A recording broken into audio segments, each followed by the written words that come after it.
Hello guys, আমরা চলে আসলাম আবার একটি নতুন ভিডিও নিয়ে। আপনারা এই ভিডিওতে আজকে দেখতে পারবেন যে আমি আপনাদেরকে দেখাবো যে তোমরা অনেক গেম খুঁজো, যে গেমগুলো তোমরা মনে করো প্লে স্টোরে পাও না।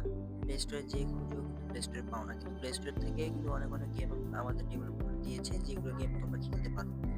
খোঁজার জন্য তোমরা অনেকভাবে খোঁজাখুঁজি করো কিন্তু গেমগুলো পাও না।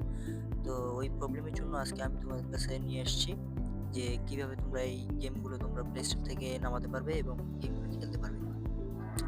তো তোমাদের প্রথমত তোমাদেরকে সাবমিট করতে হবে, তোমাদেরকে ক্লিক করতে হবে যে প্লে স্টোরে তোমাদের ক্লিক করে দিবে। ক্লিক করে দেওয়ার পরে তোমরা খেলতে যাচ্ছ বাস গেমগুলো তোমরা পাচ্ছ না। বাস গেমগুলো খোঁজার পর পাচ্ছ না। কেউ ইউটিউবার গুলো বলছে যে তোমরা গুগল ক্রোম থেকে তোমরা ডাউনলোড করে নাও এবং লিঙ্কগুলো দিয়ে দিচ্ছে। সেই লিঙ্কের উপর তোমরা চাপ দিয়ে যে ইয়েগুলো নামিয়ে নিচ্ছ। তা এনি প্রবলেম